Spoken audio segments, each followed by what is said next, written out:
Kui kokku panna kogu Baltikum, siis on Rail Baltica järgmisel aastal ilmselt üks Euroopa suurim ehitusplats.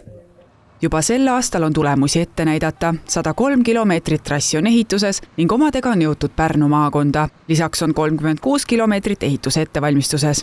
Viimasel ajal on just julgeoleku teema väga üles tulnud, ehk siis see on ka nagu väga selge julgeolekuprojekt.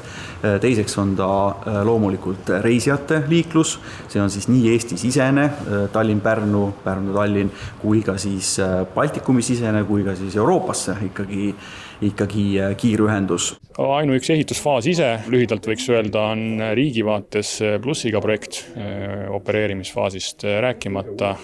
Ehitusfaas juba sellepärast, et suures osas me ju kasutame välisrahastust ja iga enda sisse pandud euro tuleb riigile maksutuluna teistpidi tagasi, siis ajavahemikus kuni 2030 ehitusetapis.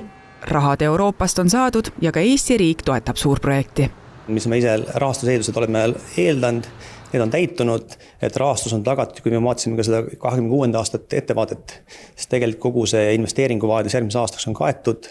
Seega võib öelda, et üldiselt on rahastusega hästi. Et loodame, et ka jätkub tulevikus.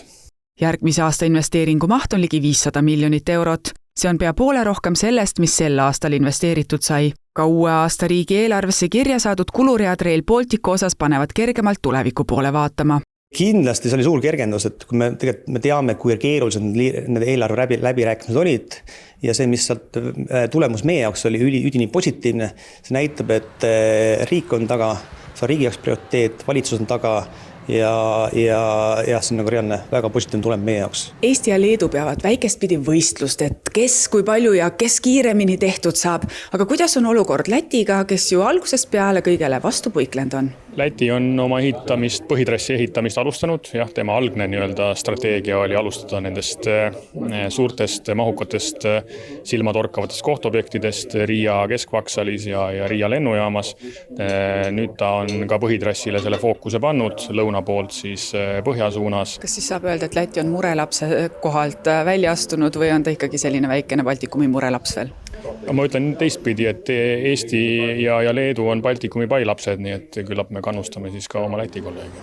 Samas ei ole Rail Balticuga seoses olnud ainult häid uudiseid. Tööd on viibinud ja ka õnnetusi on ehitustel juhtunud. Näiteks vajus detsembris ühte koormat maha laadinud veoauto haagis teise veoauto kabiini peale. Mõlema veoauto juhid viidi haiglasse. Kuidas tagatakse edaspidi ehitusobjektil töötajate ohutus? Töövõtjatega koostöös me kahtlemata sinna tähelepanu pöörame, kuna see maht on ikkagi mastaapne, tööde maht on läinud hoogsalt käima, siis selle võrra ka veod on koondunud konkreetsetesse kohtadesse, konkreetsetesse pudelikaeltesse, aga jah, töövõtjad koostöös meiega selgelt saavad aru, täiendavaid meetmeid rakendatakse, et muuhulgas ka siis ohutus oleks kontrolli all. Järgmisel aastal on plaanis koostöös Elroniga välja kuulutada hange, et rongid rööbastele saada. Seda kõik on plaanis teha koostöös Läti ja Leeduga. Hiljemalt 2029. aastaks peaksid rongid olema Eestis, et saaks neid testida ja trassi katsetada. Mida on järgmisel aastal veel plaanis korda saata? Aastal kogu Eesti põhitrass on aktiivses ehituses. Oleme siis kindlasti juba Pärnus, sealhulgas Pärnu linnas ehitame siis Pärnu rahvusvahelist reisiterminali ja Pärnus siis ka Ikla poole on juba põhitrassi ehitus käimas, nii et 200 kilomeetrit ehituses on meie siht ja tänaseks need eeldused on loodud. Loodame, et kõik see plaan, mis meil on, et realiseerub ja et ka avalikkus on meie taga ja toetab ja mõistab, et ka selle suure projekti elluviimisel on teatud võib-olla komplikatsioonid, mida me kõik peame taluma ja üle elama, aga eesmärk on, et lõpuks me saaks kiire ühendus Euroopaga.